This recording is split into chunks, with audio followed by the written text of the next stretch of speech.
আমি আমার মেয়ে ফাতেমাকে বিয়ে দিতে চাই।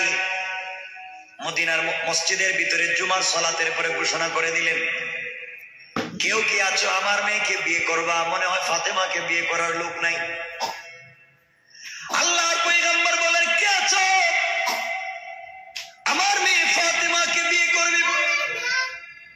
ফাতেমাকে বিয়ে দিতে চাই। এই কথা বলবার পরে সাহাবায়ে কেরামের মধ্যে এমন কেউ নাই যে নবীজির কাছে বিয়ের প্রস্তাব দেয়নি। ফাতেমার ব্যাপারে বড় বড় রাজা বাদশাদের ছেলেরা পর্যন্ত বিয়ের প্রস্তাব দিয়েছে, কিন্তু বিয়েতে রাসূল রাজি না।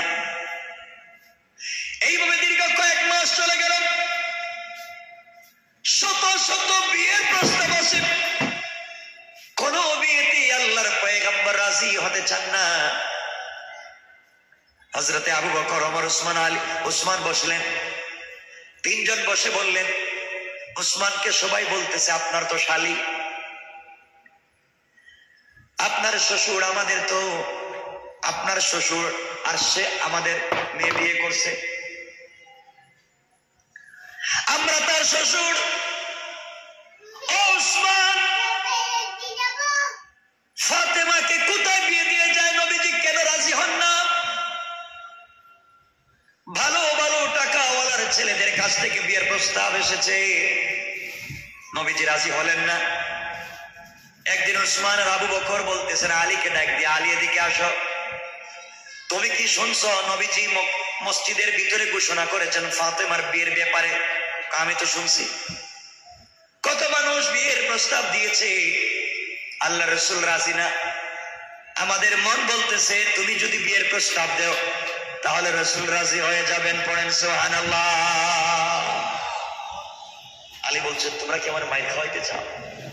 আমার ঘর নাই, আমার বাড়ি নাই, আমার বাপ নাই, আমি নবীজির বাড়িতে থাকি, তার ঘরে খাই। এরা বাইকটা মানুষ, কাজ কাম কিচ্ছু নাই, বেকার যুবক, আর আমার কাছে ফাতেমারে বিয়ে দিবেন, আমি এই কথা বলতে পারবো না, নবীজির কাছে এই কথা বলতে পারবো না। আবু বকর, ওমর, উসমান ভালো করে আলীকে বুঝাইয়া রসুলের কাছে পাঠাইছে। নবীজি ফজরের নামাজ পড়ে মসজিদে বসে আছেন, ওয়াজ করতেছেন। আলী নবীজিকে সালাম দিয়ে বলছেন, আসসালামু আলাইকা ইয়া আইয়ুহান নবিয়্যু ইয়া রাসূলুল্লাহ, আমি আপনাকে কিছু জিজ্ঞাসা করতে চাই। রাসূল বলছেন, আলী বলো, কি বলতে চাও? এই কথা বলার পরে রসুল উপরের দিকে তাকায় দেখেন আলী যে বলছিল ইয়া রাসূলুল্লাহ কিছু বলতে চাই, এই কথা বইলা দাঁড়ায়া থাকে না, নিচে দৌড়, মসজিদ থেকে দৌড় দিয়ে বাইরে চলে গেছে। নবীজি বললেন, কি রে, আসলো কিছু বলতে, না বইলে আবার চলে গেল। আরো কিছুদিন পরে আলী, ইয়া রাসূলুল্লাহ আমি কিছু বলতে চাই। নবীজি বলছেন, বলো। উপর দিকে তাকায় দেখেন আলী আর নাই, দৌড়। বাহিরে গিয়ে উসমান আর আবু বকর কয়, ভাই তোমাদের কি দুশ্মনী আছে আমার সাথে? তোমরা রসুলের কাছে আমার কি প্রস্তাব নিয়ে পাঠাইছো? যদি ওর মায়ের শুরু করে আমার মসজিদের ভিতরে, আমি খাটো বেটে টাকা পয়সা নাই, তার ঘরে থাকি, সাইয়্যিদাতুন নিসাই আহলিল জান্নাহ, জান্নাতে সকল মহিলাদের নেত্রী, তার বিয়ের প্রস্তাব নিয়ে আমি যাচ্ছি। উসমান বলছে, ভাই তুমি জানো না, কিন্তু আমাদের মন বলতেছে রসুল তোমার জন্য অপেক্ষা করতেছে, যাও না একটু দেখো না। 2 দিন গেছি, আজকে যদি যাই আর নবীজি যদি আমার কিছু জিগায়, আমি আমি কিচ্ছু জানি না, এরা আমার পাঠাইছে, সব দোষেদের, আমি বিয়ে করতেই রাজি না, আমি বাইচে যাবো, তোমরা একটু বিপদে পড়বা, যাও। আমার বন্ধুগণ, হযরতে আলী ফজরের সালাত পড়ে বসছেন, নবীজি বসছেন। আলী বলছেন, ইয়া রাসূলুল্লাহ আমি আপনাকে একটা প্রশ্ন করতে চাই, বলে নাই, মানে প্রশ্ন পর্যন্ত আসছে। নবীজি দাঁড়াই আলীর হাত ধরছে, আর যাইতে পারবি না আজকে। সুবহানাল্লাহ বললেন না, আজকে আর যাইতে পারবি না, প্রতিদিন এসে গেলে বলতে চাই, আজকে বলে যাওয়া লাগবে। আলীম যখন নবীজি হাত ধরছে, আস্তে করে আবু বকর মসজিদে বাইরে চলে গেছে, ওমরও চলে গেছে, উসমান বাইরে কয়, যাও যার বাড়িতে যাও, আলী যদি বিপদে পড়ে তাহলে কিন্তু খবর আছে সবার, এর আগে বাড়িতে যাও। আলী বলতেছেন, ইয়া রাসূলুল্লাহ আমি কিছু বলতে চাইছিলাম। নবীজি বলছেন, বলো। বলো, কি বললাম? হুজুর আমি ভুলে গেছি। সুবহানাল্লাহ বললেন না? ভুলে গেছো তুমি না? 3 দিন এসে বলছো হুজুর আপনারা দেখি আমি ভুলে যাই, বলা লাগবে বলতে, মানে ছাড়ব না তোমারে। আলী তাকায় দেখে পিছন দিকে চাইয়া যেই 3 জন পরামর্শ দিছে একজনও নাই। কয়দিন মাইকটা তো আমার উপরে ফালাই দিল। আলী বলছেন ইয়া রাসূলুল্লাহ আমি বলতে চাইছিলাম কিন্তু ভয় পাচ্ছি। নবীজি বললেন ভয় নাই, কি বলতে চাও? আলী তুমি আমার চাচাতো ভাই, খুব ভালো করে তোমাকে আমি চিনি, তুমি আমাকে চিনো, কি বলতে চাও বলো। আলী বলছেন ইয়া রাসূলুল্লাহ এই যে ফাতেমার বিয়ের কথা। তো বিয়ের কথা কি হচ্ছে বলো, কি সমস্যা, কোথায় পাইছো, কোন পাত্র পাইছো? আমি। সুবহানাল্লাহ বলেন। হুজুর আমার একটু ছাড়েন না, আমি একটু বাইরে থেকে আসি। ওর তোলে দৌড় দিব, দৌড়। নবীজি বলছেন আলী দাঁড়াও, দীর্ঘ 6 মাস থেকে মানুষ আমার কাছে বিয়ের প্রস্তাব নিয়ে আসছে, কত টাকাওয়ালার ছেলে বিয়ের প্রস্তাব নিয়ে আসছে, আমি তো রাজি না। আল্লাহ ইশারা করে দিয়েছেন ফাতেমাকে বিয়ে দিলে আলীর কাছে দিতে হবে। আল্লাহু আকবার বলেন। আল্লাহ। আলী আমি তোমাকে পছন্দ করে রাখছি, তোমার কাছে বিয়ে দিব। ইয়া রাসূলুল্লাহ আমি রাজি, তাইলে শুরু করে দিন বিয়ে। সুবহানাল্লাহ বলেন। নবীজি বলেন কি হলো? বলতে দেখি রাজি হয়ে গেলে তুমি, আমার মেয়ের অনুমতি লাগবে না? ঠিক আছে, অত আমার সিনে আপনি একটা অনুমতি নিয়ে এসা আজকে বিয়েটা পড়াই দেন। নবীজি বলেন ঠিক আছে, বিয়ে যখন করতে চাও মোহরের টাকা আছে? মোহর মানে কি? আজকে রাত্রে তো আপনার ঘরে খাইলাম, আপনি 2-4 টাকা আমার পকেট খরচের জন্য দিলে আমি চলি, তা আমি আমার কোথা থেকে পাই? আমার কাছে টাকা পয়সা আছে, আপনি তো আমার অভিভাবক, তো বিয়ের কথা আপনি বলছেন, আপনিই ব্যবস্থা করে দিবেন। নবীজি বললেন আলী বিয়ে তো করবা, ঠিক আছে, আমার মেয়ে তো রাখবা নিয়ে কোথায়, ঘর কই থেকে আমার বলতে গো, আপনি আমার অভিভাবক, প্রয়োজন আপনি এই রুমটা ছেড়ে দিবেন আমার জন্য। সুবহানাল্লাহ বলবেন না? আপনি আমার জন্য ছেড়ে দিবেন, আমি থাকবো, আমি আপনার মেয়ের জামাই। নবীজি তো সবসময় মুচকি হাসেন, বলেন আলী তোমাকে আমি চিনি, ভালো করে চিনি, কারণ আনা মদিনাতুল ইলমি ওয়া আলিয়্যুন নামুহা। রাসূল বলছেন আমি হচ্ছে জ্ঞানের রাজ্য, আর এই রাজ্যে প্রবেশের দরওয়াজার নাম হচ্ছে হযরত আলী। সুবহানাল্লাহ বলেন। নবীজি বলছেন আলী ঠিক আছে সব মানলাম, মোহর লাগবে তো মোহর, টাকা পয়সা আছে কিছু? ইয়া রাসূলুল্লাহ 1 টাকাও নাই, গতকালকে আপনার কাছে পকেট খরচের টাকা চাইছিলাম, দেন নাই, আমার কাছে কোনো টাকা নাই। নবীজি বলেন আলী বিয়ে করবা ঠিক আমার মেয়েকে, কিন্তু মোহর তোমার নগদ লাগবে, নগদ, বাকি কোনো কারবার নেই। নবীজি বললেন এই কথা? আলী বলছেন তাইলে হইছে, বুঝছি, আমার কপালে বিয়ে নাই। নবীজি বলছেন তোমার যে রুমে ঘুমাও কি আছে? ও কিচ্ছু নাই, যে কম্বল এটা আপনি দিছেন, বালিশটাও আপনার। নবীজি বলছেন আমার জিনিস বাদে তোমার কি আছে? এটা আমার জিনিস বাদ। ইয়া রাসূলুল্লাহ আমার 2টা জিনিস আছে, একটা হলো তরবারি আর একটা হইলো ডাল, যুদ্ধ করার ডাল। তরবারিটা কিন্তু আমার বাবার দেওয়া, এটা আমার কাছে আছে, আর ডালটা, এই 2 জিনিস ছাড়া আমার কাছে কিছুই নাই। নবীজি বলেন যাও বিক্রি করে আসো। কোথাইলের পরে বিক্রি করে আসো, বিয়ে করবো? ঠিক আছে তাইলে আমি যাই বিক্রি করার জন্য। হযরতে আলী বের হয়েছেন রাস্তা দিয়ে। আমার বন্ধুরা আলী যখন যায় রাস্তার মধ্যে হযরতে ওসমান হাঁটাহাঁটি করে, আলী রাস্তা দিয়ে যাওয়ার সময় ওসমানকে দেখছে, কিন্তু কথা না বলে পাশ কেটে চলে যাচ্ছে। ওসমান বলছেন ভাই আলী কোথায় যাও? আমার কাজ আছে। কি কাজ? কোথায় যাইবা? কবে আমার ডিস্টার্ব দিয়ে লাভ নাই, আমি একটু বাজারে যাইতেছি, এগুলা নিয়ে। কেন? ওগুলা বিক্রি করতে চাই। বললে বিক্রি করে কি করবো? আমি তো বিয়ে করবো। বিয়ে করবো মানে কারে? আমি তো ফাতেমারে বিয়ে করবো। কই মিয়া বুদ্ধি দিলাম আমরা, মানে আমাদের না জানাই না বইলা দেখি ডাইরেক্ট যাইতেছ। ভাই টাইম নাই, আমার যাইতে দেন, এগুলো যাইতে দেন, এগুলো সময় নেই। আমার শালি আর বিয়ে করবা তুমি, বুঝাইয়া পরামর্শ দিলাম আমি, তুমি আমার ভাইরা ভাই হইবা, আর এখনো দেখতেছি টাইম দিতেছ না। সুবহানাল্লাহ বলেন। ভাই মোহরের টাকা লাগবে, গরিব মানুষ, টাকা পয়সা নাই, আমি যাই এগুলা বিক্রি করে আসি। হযরত ওসমান বললেন কয় টাকা বিক্রি হবে? আলী বললেন 9 টাকা। উসমান নিজের পকেট থেকে টাকাগুলা দিয়ে দিলেন, বলেন ভাই এগুলো আমার কাছে বিক্রি করে দাও আর তুমি ওগুলা নিয়ে যাও। হযরতে আলী টাকাগুলা নিয়ে রাসূল পাকের কাছে দিলেন। রাসূল পাক মোহর দিয়া দিলেন, নগদ মোহর দিয়া দিলেন। বিয়ে শুরু হলো। হযরত উসমান চিন্তা করলেন, বিয়েটার পরামর্শ দিয়েছি আমি, তার ঢাল তরবারি কিনেছি আমি, আর আলীর তো ঢাল তরবারির বড়ই প্রয়োজন। হযরত উসমান এসে আলী এবং ফাতেমার বিয়েতে এই ঢাল আর তরবারি আবার গিফট করে দিলেন। সুবহানাল্লাহ বললেন না?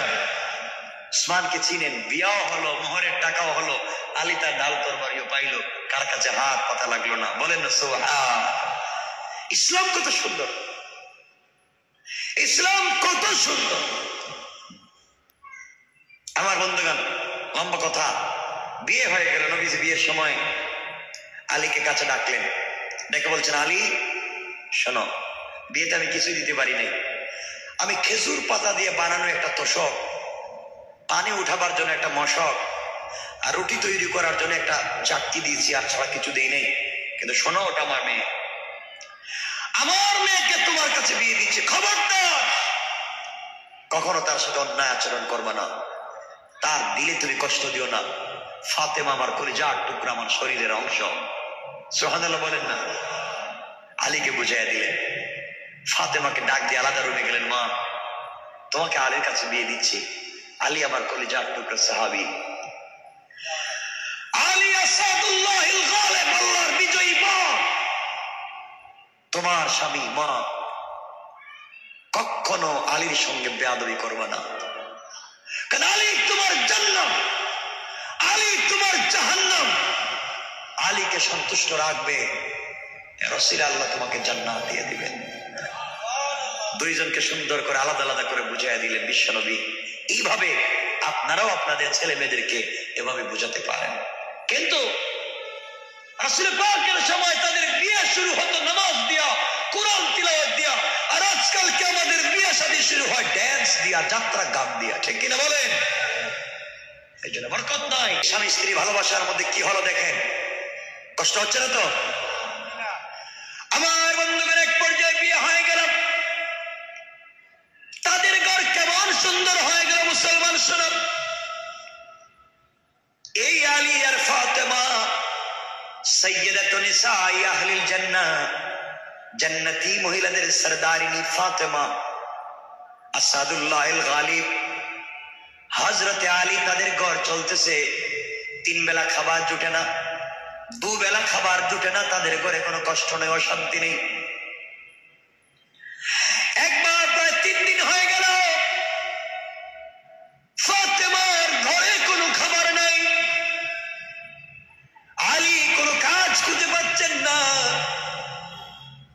ফজরের সালাতের পরে ফাতেমা বলছেন, স্বামী রে, দীর্ঘ 3 থেকে 4 দিন হয়ে গেল ঘরে খাবার নাই, শরীর কাঁপতেছে, আমি আগের মতো আর দাঁড়াতে পারি না, সালাতের জন্য দাঁড়াতে পারি না।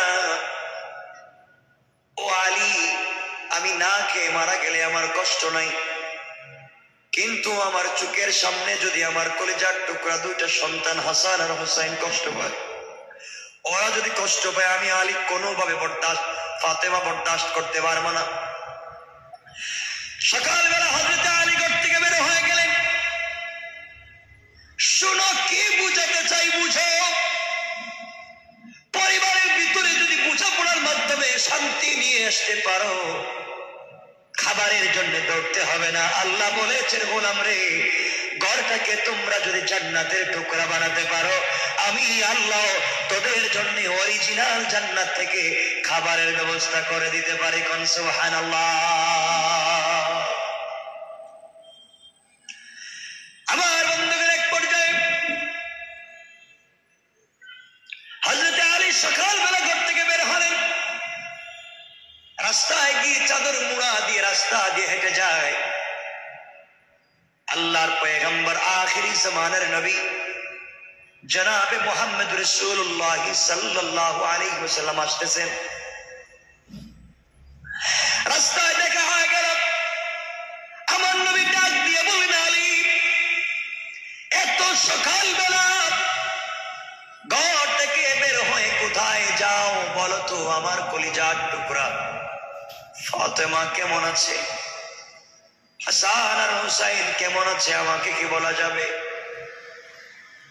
আলীকে বিশ্বনবী প্রশ্ন করবার পরে আলী বলছেন, পয়গম্বরে আরবি 3 দিন হয়ে গিয়েছে আমি ফাতেমার ঘরে খাবার দিতে পারি নাই। আল্লাহর পয়গম্বর, ফাতেমা দাঁড়াতে পারে না, বিছানা থেকে বসতে পারে না, হাসান আর হুসাইন অজ্ঞান হয়ে পড়ে যায়। জ্ঞান ফিরে ডাক দিয়া বলে, মা তুমি যদি খাবার দিতে না পারো আমাদেরকে নানা জানের কাছে পাঠাইয়া দাও। নানার কাছে যদি চলে যাইবা আর খাবারও যদি না থাকে, আমরা আমাদের কলিজার টুকরা নানার চেহারার দিকে যদি তাকাইবা, একটাবার যখন নানার চেহারার দিকে তাকাই তখন মনে হয় আমাদের 1000 বছরের পেটের ক্ষুধা দূর হয়ে যায়। পয়গম্বরে আরবি ঘরের ভিতরে খাবার নাই, সকালবেলা বের হয়েছি, কেউ যদি আমাকে কাজে নেই তাহলে কাজে যাব। আল্লাহর পয়গম্বর চোখের পানি ছেড়ে কাঁদলেন আর বলে, না হারে আমার মেয়ে ফাতেমা, আজকে তার ঘরে খাবার নাই, মানুষ খাবার নষ্ট করে। আল্লাহর নবী বললেন, আলী রে, এই যে সামনে একটা খেজুর গাছ দেখা যায়, খেজুর গাছের নিচে গিয়ে বলবা আমি রাসূল বলেছি, আল্লাহর নাম নিয়ে বলবা যেন তোমাকে কিছু খেজুর দেন। হযরত আলী দৌড়াইয়া খেজুর গাছের নিচে পৌঁছে গেলেন, গিয়ে দেখেন খেজুর গাছে খেজুর থাকবে তো দূরের কথা, একটা পাতাও নাই। গাছ যেন মরে দাঁড়িয়ে আছে, মনে একটা খেজুর গাছ। আলীর মনে বিশ্বাস ছিল আল্লাহর পয়গম্বর বিশ্ব নবী পাঠিয়েছে, বিশ্বাস ছিল আল্লাহর উপরে। খেজুর গাছের নিচে গিয়ে সালাম দিয়ে রাসূল পাকের সালাম পৌঁছে দিয়ে বলেন, খেজুর গাছ, নবীজি বলে দিয়েছেন আল্লাহর হুকুমে আমাকে কিছু খেজুর দেওয়ার জন্য। বলতে দেরি হয়েছে, রিওয়ায়াত হলো এমন সময় এই খেজুর গাছ থেকে তাজা তাজা খেজুর গাছের নিচে পড়তে দেরি হয় না। হযরত আলী কিছু খেজুর নিজে খেলেন, পকেট নিলেন বা বেগে নিলেন, বাড়িতে পৌঁছে গেলেন, মনে বড় আনন্দ। সংক্ষেপ করে বুঝাতে চাই যে কথা শুনেন। বাড়িতে যাওয়ার পরে হযরতে ফাতেমাকে দিলেন, হাসান হুসাইনকে দিলেন। খাওয়ার পরে কিছু খেজুর জমে গেল, থেকে গেল। এবার আলী বলছেন, ফাতেমা জীবনে তুমি আমার কাছে কিছুই চাও নাই, জীবনে তুমি আমার কাছে কিছু চাইলে না, আর যদি তুমি আমার কাছে কিছু চাও আমি তোমাকে দিব, নিয়ে এসে দিয়ে দিও। ফাতেমা বলতেন, স্বামী রে, আমার ঘরের ভিতরে 3 বেলার খাবার নাই, দামি কোনো বিছানা নাই, একটু আলমারি শোকেস নাই, টাইলস নাই, সিরামিক্স নাই, এসি নাই, এয়ার কন্ডিশন নাই, আমার ঘরে কিচ্ছু নাই, কিন্তু আমার ঘরটা আপনার প্রতি ভালোবাসায় ভরা, আমার আর কিছুই লাগবে না, দুনিয়ার জমিন থেকে না খেয়ে মরে যেতে চাই, কিন্তু কিয়ামতের দিনে আমি যেন আমার স্বামী তোমাকে না হারাইয়া যায়। কেমন ভালোবাসা ছিল পরিবারে। খাবার নাই, দামি কোনো জিনিস নাই, দিন থাকলে কেমন ভালোবাসা তৈরি হয়ে যায়। বন্ধুগণ, আলী বলছেন, ফাতেমা আমার কাছে কিছু খেজুর আছে, বিক্রি করে তোমার জন্য আজকে কি আনবো বলো, জীবনে একটা কাপড় চাইলে না। ফাতেমা বললেন, স্বামী রে, কিছুই চাইবো না, কারণ জানি তোমাকে দিয়ে লজ্জা দিতে চাই না, কিন্তু দীর্ঘদিন থেকে আমি তো অসুস্থ, না খেতে খেতে জ্বর হয়ে গিয়েছে, আমার মন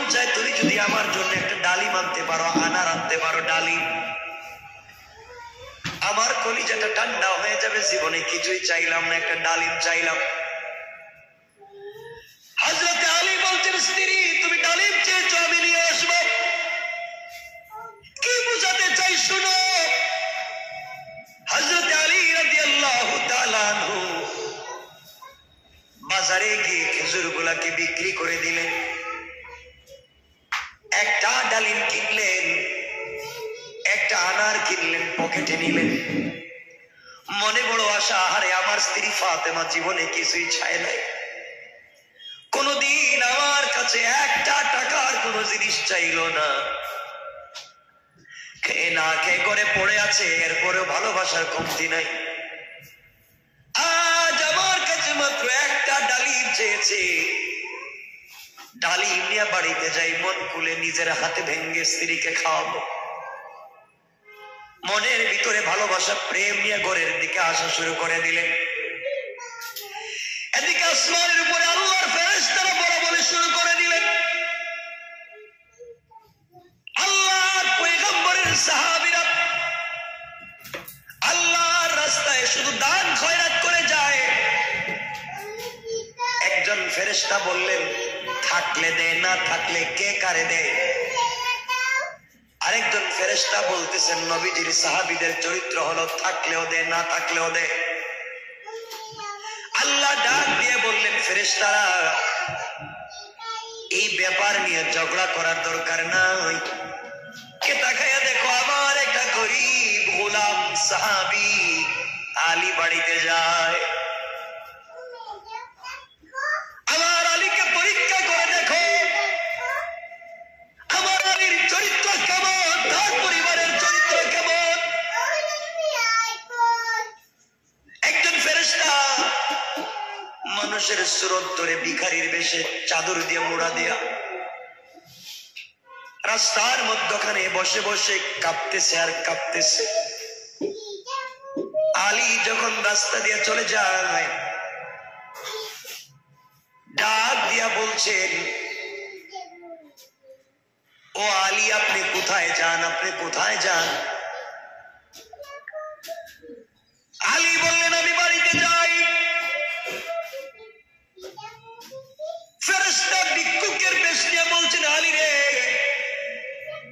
প্রায় সপ্তাহ দিন হয়ে গেল খাবার নাই, না খেয়ে কলিজাটা শুকিয়ে যায়।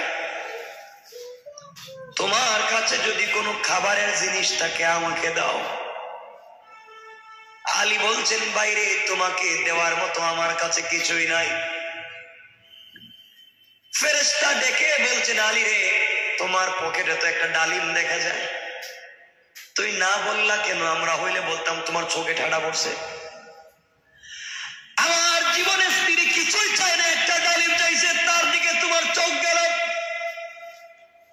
আলী বললেন, ও ভিক্ষুক তুমি শোনো, বাড়িতে আমার স্ত্রী বড় অসুস্থ, দীর্ঘদিন পর্যন্ত জ্বর হয়েছে, আমার জীবনে তার কাছে কোনোদিন কিছুই দিতে পারি নাই।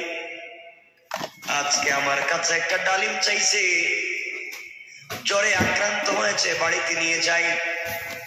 ফেরেশতা বলতেছেন, ভাই বুঝতে পেরেছি, আমাকে দেওয়ার দরকার নাই, কিন্তু আল্লাহর ওয়াস্তে যদি দেও তাহলে আমি নিব। আলী আবার চিন্তা করলেন, তুমি আমার আল্লাহর নাম বলেছ, আমি আমার স্ত্রীকে ভালোবাসি, আমার সন্তানদেরকে ভালোবাসি, আমার নবীকে আমি ভালোবাসি, কিন্তু ভিক্ষুক তুই জানিস না আমি আমার আল্লাহকে কত ভালোবাসি। তুমি আমার আল্লাহর নাম বলেছ, যে আল্লাহর জন্য আমি আলী জীবন পর্যন্ত দিতে পারি, এই আল্লাহর নাম তুমি এই মুহূর্তে বলেছ। ও ভিক্ষুক, আল্লাহর নাম বললে কাউকে ফিরিয়ে দেওয়া যায় না, তোমাকে দিয়ে দিলে বাড়িতে গিয়ে কি জবাব দিব? ভাইরে, তুমি অর্ধেকটা খেয়ে ফেলো, অর্ধেকটা বাড়িতে নিয়ে যাই। হযরত আলী ডালিম অর্ধেক এই ফকির বেশের ফেরেশতাকে দিয়ে দিলেন, অর্ধেক ডালিম নিয়ে বাড়ির দিকে রওনা দিলেন। ফকির ডাক দিয়ে বলছে, আলী রে, আপনি যাইয়েন না, আপনি আমার সামনে বসে পড়ে আপনার চেহারা দেখে দেখে আমি খাবো, আমার কলিজাটা ঠান্ডা হয়ে যাবে, আপনি সুযোগ দেন। হযরত আলী বসে বললেন, এই ভিক্ষুক বেশের ফেরেশতা ডালিমের অর্ধেক খাওয়ার পরে বলতেছে, আলী রে, আমি তো অর্ধেক ডালিম খেয়েছি, আমার মনে হয় আমার কলিজার অর্ধেক ঠান্ডা হয়ে গিয়েছে, বাকি অর্ধেকটা যদি দেও পুরা কলিজা ঠান্ডা হয়ে যাবে, শান্তি পাবো। আলী ডাক দিয়া বললেন, বাইরে তোমার কি বিবেক নাই? আমি আমার অসুস্থ স্ত্রীর জন্য নিয়ে যাই, তুমি কি বলছো? ভিক্ষুক ডাক দিয়া বলছে, আলী রে, আমার জন্য না, তুমি যদি আল্লাহর ওয়াস্তে দাও। সুবহানাল্লাহ বললেন। এবার আলী বললেন, আবার আমার আল্লাহর নাম বলেছো, আমার আল্লাহর নাম যেহেতু আবার নিয়েছো, আমি তোমাকে বাকি অর্ধেকও দিয়ে দিলাম। বাকি অর্ধেক দিয়ে এখন বাড়ির দিকে যায়, আর চিন্তা করে এখন কেমনে বাড়িতে যাব, এক কদম যায়, দুই কদম পিছনে যায়, বাড়িতে গিয়ে কি জবাব দিব স্ত্রীকে? স্ত্রী যদি বলে, একটা ডালিম বলছিলাম আনতে পারলা না, তুমি কেমন জামাই, কথা বলেন নাকি? তোমার কাছে একটা ডালিম চাইলাম, তুমি দিতে পারলা না। হযরত আলী কষ্ট করে সারাদিন ঘোরাঘুরি করে সন্ধ্যার পরে বাড়িতে ঢুকে গিয়েছেন। বাড়ির ভিতরে ঢুকে দেখেন স্ত্রী ঘরের ভিতরে হাঁটাহাঁটি করতেছেন। হযরতে ফাতেমা মাথায় হাত দিয়ে দেখেন জ্বর অনেকটুকুন কমে গিয়েছে। কথা না বাড়িয়ে ফাতেমাকে বললেন, ফাতেমা চলো ঘুমিয়ে যাই। এর অর্থ হলো কোনোভাবে যেন তার মনে ডালিমটা না আসে, তাহলে বেইজ্জত হয়ে যাবে, বেইজ্জতি থাকবে না।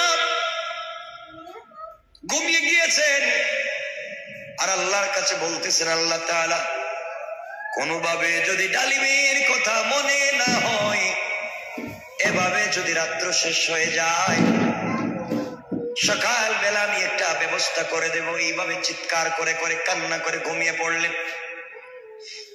রাত্র যখন গভীর হয়ে গিয়েছে, দুনিয়ার মানুষ ঘুমিয়ে গিয়েছে, এমন সময়ে হযরতে আলী শুনেন কে যেন দরজায় ডাক দিছে। আলী বললেন, কে রে, কে দরজায় ডাক দিলা? বাহির থেকে আওয়াজ আসছে, আনা সালমান ফারসি, আমি রাসূলের প্রিয় সাহাবী সালমান ফারসি। ও সালমান, তুমি এত রাত্রে আমি আলীর দরবারে ঘরে কেন আসছো? বাইরে তুমি দরওয়াজা খুলে দাও, খুলে দাও, তোমার জন্য সুসংবাদ নিয়ে এসেছি। এই মুহূর্তে আল্লাহ রাব্বুল ইজ্জত ওয়াল জালাল তোমার জন্য জান্নাত থেকে ডালিম পাঠিয়ে দিয়েছে। আল্লাহু আকবার। হযরত আলী দরজা খুলে দিলেন, ডালিম গুলা হাতে নিলেন, এক একটা করে গুনতে লাগলেন। আমার বন্ধুগণ, গোনা হলো, গনে দেখেন 9টা ডালিম। জিজ্ঞেস করলেন, সালমান তুমি আমার সঙ্গে কেন দুষ্টামি করলা? হয়তো তুমি কারো গাছ থেকে নিয়ে এসেছো, অথবা কেউ দিয়েছে, আল্লাহ দেন নাই। হযরতে সালমান বলছেন, আলী রে, তুমি কেমনে বুঝলে আল্লাহ দেন নাই? আলী বলছেন, ভাই সালমান, আজকের দিনে আমি আল্লাহর রাস্তায় একটা ডালিম দান করেছি, আর আমার আল্লাহ বলেছেন, মান জাবিল হাসানাতি ফালাহু আশরু আমসালিহা, যে আল্লাহর রাস্তায় এক দিবে, কমপক্ষে আল্লাহ দিলে তাকে 10 দিবেন। আজ তুমি আমি আল্লাহর রাস্তায় একটা ডালিম দিয়েছি, আল্লাহ দিলে তো আমাকে 10টা দিবে, এখানে দেখতেছি 9টা। সুবহানাল্লাহ বললেন। এই জন্যে বুঝতে পেরেছি আল্লাহ পাঠান নাই, তুমি কোন বাগান থেকে নিয়ে এসেছো, আমার সঙ্গে দুষ্টামি করেছো। সালমান বললেন, ভাই একজন বলছিল 10টা দিবে, দিছে 9টা, তো আমার দোষ কি আপনারা এখানে না কেন? আলী ডাক দিয়া বললেন, সালমান, আমি যদি মনে করতাম আমার আল্লাহর নাই, গরিব ফকির, তাহলে মানতাম। আমার আল্লাহ তো গরিব না। যদি মেনে নিতাম আমার আল্লাহ খুব কৃপণ, দেয় না, তাও মেনে নিতাম। আল্লাহ তো কৃপণ না, দানশীল। তাহলে 9টা দিবে কেন? 10টা দেওয়ার কথা, আরো বাড়িয়ে দেওয়ার কথা। তুমি বুয়া কার গাছ থেকে নিয়ে এসে আমাকে বোঝাচ্ছ, চলে যাও। হযরতে সালমানকে ঘর থেকে বের করে দরজা লাগায় দিলেন, আবার ঘরের দরজায় নক করলেন। হযরতে আলী দরজা খুলে দিলেন। সালমান বলছেন, ভাই আলী রে, আল্লাহর রাসূল আমাকে ঠিক 10টা দিছিলেন, আল্লাহ 10টাই জান্নাত থেকে পাঠাইছেন। তোমার ঈমান পরীক্ষা করবার জন্য একটা আমার পকেটে রেখে দিছিলাম। সুবহানাল্লাহ বললেন। বুঝতে চাইছিলাম তোমার ঈমান কেমন। দেখলাম রাসূলের সাহাবীরা 10এ বিশ্বাস করে, 9এ বিশ্বাস করে না। এমন ঈমান একদিনে তৈরি হয় না। পরিবারের ভিতরে যদি আন্তরিকতা থাকে, এমন ঈমান তৈরি হতে পারে। কোন ঠিক কিনা? আমার বন্ধুগণ, কষ্ট হচ্ছে ভাই, 12:12 হয়ে গেছে, সঙ্গে পড়ে দেখি আলম্ব করার কথা। বাপরে বাপ, গতকালকে একটা 10 হয়েছে, তো আজকে 10 পড়া তো করবো না। গতকালকে উঠছে দেরিতে, তো আজকে উঠলাম তো অনেক আগে উঠলাম। কয় ঘন্টা হয়েছে হিসাব আছে? 2 ঘন্টার উপরে। কষ্ট হচ্ছে না? কয় না, কষ্ট হচ্ছে। দেখতেছি যে মাঝে মাঝে মুরব্বীরা উঠে 1জন 2জন বসে প্রস্রাবে তো হাজত আছে। কষ্ট হচ্ছে? একটু হাত উঠে দেখান কার কার কষ্ট হচ্ছে না। হচ্ছে না বলছি, ঠিক আছে না? কষ্ট হচ্ছে না তো? আল্লাহ কবুল করো। জোরে বলেন, আর আওয়াজ করে বলেন, চিৎকার করে বলেন আমিন। এমন পরিবার চাইতো? ইনশাল্লাহটা বলেন। আমার বন্ধুগণ, আমার ভাইরা, কথা তো লম্বা, আমি পরিবারকে বুঝাতে চাই। কি বুঝাতে চাই শুনে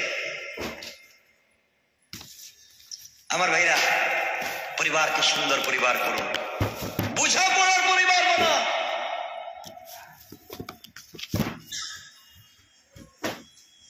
আমার বন্ধুগণ, হযরত আলী কাররামাল্লাহু ওয়াজহা আরেকদিন বের হয়েছে। নবীজি বলছেন, মা, নিজের মেয়েকে ডাক দিয়ে বলছেন, মা শোনো, জানি তোমার আগেও একটা মহিলা জান্নাতে যাবে। সুবহানাল্লাহ বললেন না? ফাতেমা বলছেন, আব্বাজান আপনি কি বলছেন? আমার আগে আমি তোমার মেয়ে, বিশ্ব নবীর মেয়ে, হাসান হোসাইনের মা, আর স্ত্রী, খাতুনে জান্নাত, জান্নাতি মহিলাদের নেত্রী আমি। ওটা দুনিয়ার মহিলারা আমার কর্মী, আর আমার আগে কেউ জান্নাতে যাবে? নবীজি বলছেন, ফাতেমা অবশ্যই যাবে, তোমার আগে একটা মেয়ে জান্নাতে যাবে। আচ্ছা, এই কথা শুনলে কার না রাগ উঠবে? কোন কথা বলেন নাকি? যে আমার এত পাওয়া, আমার বাপ কেমন, আমার ছেলে কেমন, আমার স্বামী কেমন, আর আমি কেমন, আমার মা কেমন। আমার মা হচ্ছেন এই পৃথিবীর প্রথম মুসলিম নারী, খাদিজাতুল কুবরা, যাকে স্বয়ং সালাম দিয়েছেন আল্লাহ। না সুবহানাল্লাহ, এটা আগামী বছর কেমন?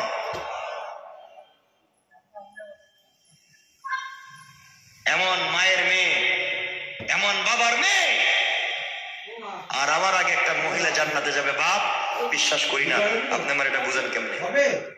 নবীজি বলেন, মা বুঝবা, একটু সময় নাও। হযরতে ফাতেমা বলছেন, বাপ আমারে বুঝাই দিতে হইব কেমনে আমার আগে আরেকটা মহিলা জান্নাতে যাবে। এই কথা এজন্য বলতে চাইতেছি, এই মহিলা কি কাজ করে জান্নাতে আগে যেতে পারে, আমাদের মায়েরাও এই কাজ করতে পারে। বলেন না? মানে এতদিন তো আপনাদের বিপক্ষে বলছি, এখন একটু তাদের বিপক্ষে বলে দিই নাকি? তাহলে আপনারা শান্তি মজা পাই, মানে আমার আর গালি দিবেন না, খুশি হয়ে যাবেন। ঠিক না? ঠিক তো? ঠিক কয় আমার ভাইরা, শোনেন, আমি বলতে চাই, পরিবারকে সুন্দর পরিবার বানান। সব সময় পরিবারে হাসি খুশি থাকেন, আপনার বাচ্চারাও এমন হবে। নিজের ছেলের বউকে নিজের মেয়ে মনে করেন। আজকে এখানে যারা আমার মায়ের আসছেন, অনেক শাশুড়িরা আসছেন, আসছে না শুনতে? অনেক শাশুড়িরা আসছেন। আজকে তো ঘরের ভিতরে দেখবেন শাশুড়ি আর বউ যুদ্ধ তো আছেই। এটা মানে আমেরিকা আর রাশিয়ার যুদ্ধ মনে করেন। প্রতিদিন 2-4 বার হুমকি ধমকি হয়, ঠিক না? ঠিক কেন? এগুলা চলবে না, এগুলা পরিবারে চলবে? কথা বলেন না কেন? শাশুড়িরা ছেলে